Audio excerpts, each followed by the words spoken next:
कैसे हैं आप लोग। स्वागत है आप सभी का।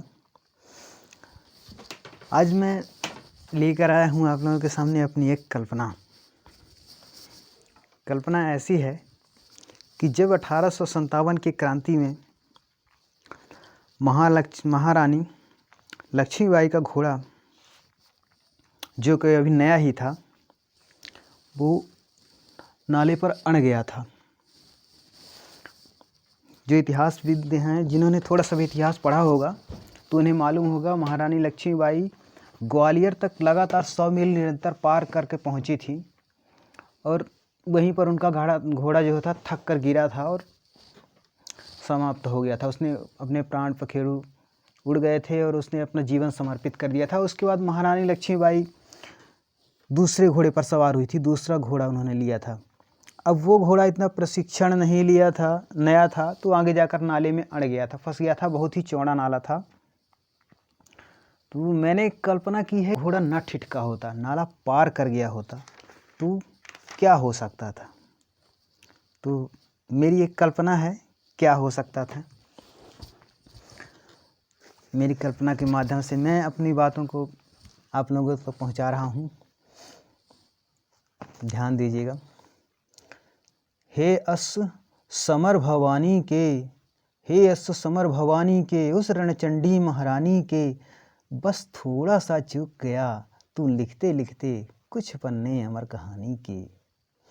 जीवन रूपी नैया से तू तर लेता, एक अंतिम प्रयास तो तू कर लेता, तेरे चरण चिन्ह नाले के उस पार तो पड़ जाते, चाहे इस प्रयास में तेरे प्राण पखेरु उड़ जाते। हे अस समर भवानी के उस रणचंडी महारानी के। क्या तेरी पीठ पर उस दिन केवल मनु ही सवार हुई थी? क्या केवल लक्ष्मीबाई ही अपने पुत्र को ले जाने को तैयार हुई थी? साक्षात रूप भवानी का थी वो, नहीं साधारण नारी थी। साक्षात रूप भवानी थी वो, नहीं साधारण नारी थी। क्यों न समझा पगले, भारत का भाग्य बदलने की तैयारी थी।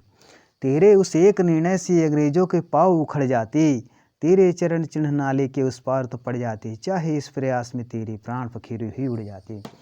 काश स्मरण तूने उस दिन चेतक का कर लिया होता, ठिठके हुए चरणों में अपने उन्माद तो भर लिया होता। चेतक भी एक दिन यूं ही लड़ जा था, राणा महान पीठ पर था, थी खून से लथपथ काया, पर मेवाड़ धरा का स्वाभिमान पीठ पर था। सांसें रोकी नाला लांघ गया, कल्पना की सारी सीमाएं तोड़ गया था, कभी न मिटने वाली भावी पहचान अपनी वो छोड़ गया था। बरसों बाद भी तेरी वो ठिठकन रह रह कर याद आती है, कैसे जरा सी गलती युगों को खा जाती है। ए नाले तू ही जम जाता, रास्ता थोड़ा सा कर जाता, पार उतर जाने पर घाट तेरे फिर भर जाते, तेरे चरण चिन्ह उस पार तो पड़ जाते, चाहे इस प्रयास में तेरे प्राण पखेरु ही उड़ जाते। जय हिंद, जय भारत, वंदे मातरम।